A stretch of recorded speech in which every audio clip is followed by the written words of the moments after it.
सिरसा की राजनीति में कांग्रेस और इनेलो के बीच जुबानी जंग तेज होती नजर आ रही है। जिला कांग्रेस अध्यक्ष संतोष बेनीवाल ने इनेलो नेता अभय सिंह चौटाला पर तीखा हमला बोलते हुए उन्हें स्वयंभू मुख्यमंत्री और बहरूपिया तक कह दिया। बेनीवाल ने कहा कि ऐलनाबाद की जनता ने अभय सिंह चौटाला को 3 बार विधायक बनाया, लेकिन उन्होंने क्षेत्र के विकास के बजाय केवल विधानसभा में हंगामा करने का काम किया। उन्होंने अभय सिंह को पहले अपने गिरेबान में झांकने की सलाह देते हुए दावा किया कि आने वाला समय कांग्रेस का है, जबकि इनेलो अब 2 सीटों तक सिमट चुकी है और दोबारा सत्ता में नहीं आएगी। बेनीवाल ने यह भी आरोप लगाया कि अभय सिंह चौटाला सरपंचों को आपस में लड़वाने की राजनीति कर रहे हैं, जिसे जनता और सरपंच किसी भी कीमत पर स्वीकार नहीं करेंगे। आइए सुनते हैं जिला कांग्रेस अध्यक्ष संतोष बेनीवाल ने और क्या कहा।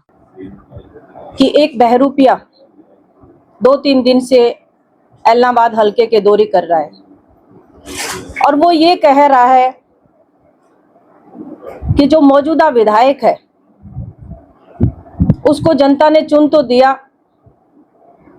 पर उसको बोलना, विधानसभा में बोलना नहीं आता। तो मैं आपके माध्यम से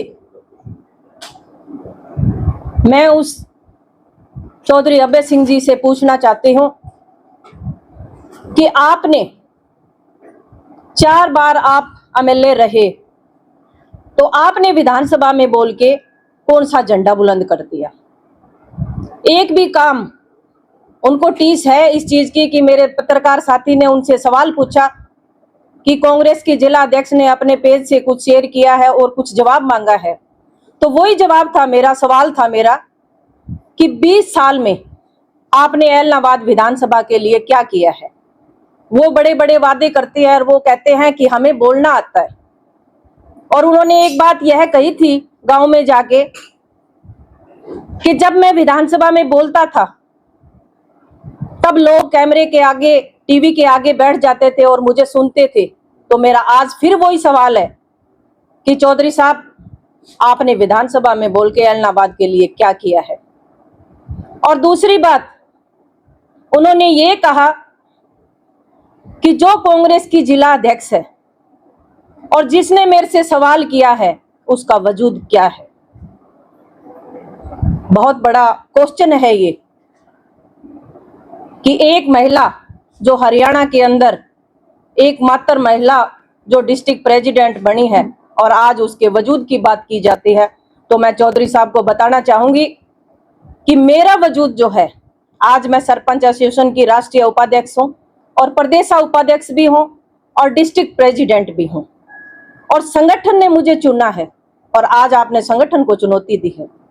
तो इसी बात को लेके मैं आपके सामने आई हूं कि संगठन से बड़ा कोई नहीं होता। और दूसरी बात एक और कही थी उन्होंने कि जो कांग्रेस की जिला अध्यक्ष है उसके पीछे कौन है, तो वो चीज भी मैं उनको बताना चाहूंगी कि अगर वो परिवार की बात करते हैं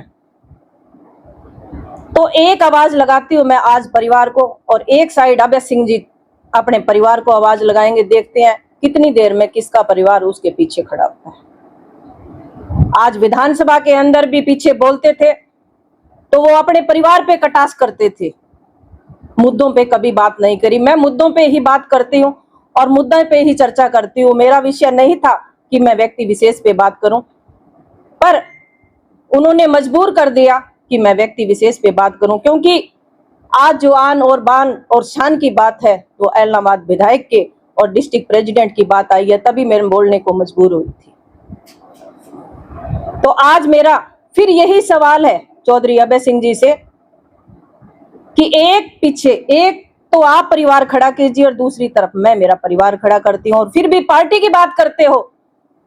तो आज जिस हिसाब से आप बोल रहे हो, हमने सुना था कि ताऊ देवीलाल जी के जो विचार थे हमारे परम आदरणीय रहे हैं और आज भी हमारे लिए परम आदरणीय हैं, हम उनके लिए गलत नहीं कहते। उनके विचार थे और इनकी पीढ़ी के अंदर हम देख रहे हैं कि इनकी बौखलाहट जो है वो इनके संस्कार तो, उनके संस्कार तो नहीं लग रहे, क्योंकि आज इसी बौखलाहट ने और इसी घमंड ने उनको 85 से 2 पे लाके खड़ा कर दिया। ये अहंकार ही ले बैठा इनको।